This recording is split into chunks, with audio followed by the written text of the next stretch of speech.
Hi friends, welcome to our channel Odisha job alert. तेबे आउ एक जिला तरफ ओडिशा होमगार्ड नियुक्ति आसी ऑलरेडी आमे गोटे डिस्ट्रिक्ट वीडियो बनै सारिचु। जो पिला माने से डिस्ट्रिक्ट से एप्लाय कर सारी ऑलरेडी आउ किछि पिला एप्लाय कर चलती, किंतु वर्तमान जो डिस्ट्रिक्ट रही रही आपणकर पुरी डिस्ट्रिक्ट तरफ ये वैकेंसी आसी।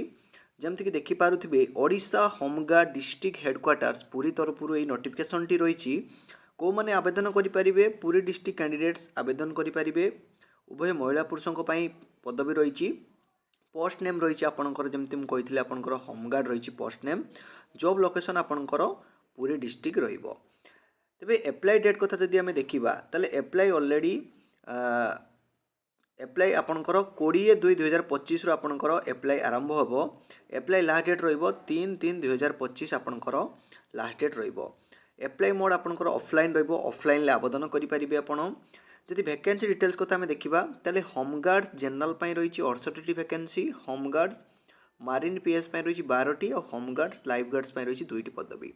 टोटाल उपरे आपण मानक पई 82टी पदवी रही। एबे जदि एप्लिकेशन फी आम देखा ताले एथिपई आपनको कौन भी एप्लिकेशन फी देवाई पड़ो ना। एज लिमिट देखंतु आपनकर एज लिमिट रहिबो मिनिमम एज रही आपनकर 20 वर्ष, मैक्सिमम रही आपनकर 60 वर्ष। एजुकेशनल क्वालिफिकेशन देखंतु आपन जदि पंचम श्रेणी पढ़ी पंचम श्रेणी पास करचंती ताले आपण माने एई पदवी पई आवेदन करि परिबे। अधिक डिटेल्स पई आपण ऑफिशियल एडवर्टाइजमेंट को पढ़ी पारिबे। बाकी मु डिस्क्रिप्शन में लिंक दे देबी। जो मैंने डिटेल्स से पढ़िया पई चाहूचंती आपण डिटेल्स से पढ़ी के अप्लाई करि परिबे। देखो जो सिलेक्शन प्रोसेस रहिबो 3टी स्टेज रे आपनकर सिलेक्शन हेबो। प्रथम होची रिटिन हेबो, तापर फिजिकल स्टैंडर्ड्स टेस्ट हेबो, तापर आपनकर डॉक्यूमेंट वेरिफिकेशन रहिबो।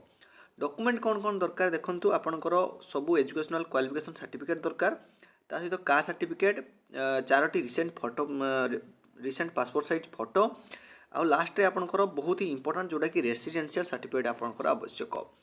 तेरे जो मैंने ऑफिशियल एडवर्टाइजमेंट को डाउनलोड करने चाहूँगी मुझे डिस्क्रिप्शन में लिंक दे देवी। आपण मैंने वेबसाइट को विजिट करके डाउनलोड एडवर्टाइजमेंट पीडीएफ सेक्शन ले क्लिक हियर क्लिक करके आपण मैंने ऑफिशियल एडवर्टाइजमेंट को डाउनलोड करके डिटेल्स पढ़ी पारे आ आवेदन करेंगे। तेज रोचे पुणी देखा एक इंपोर्टेंट इनफॉरमेशन सहित से पद विदाय दिंतु।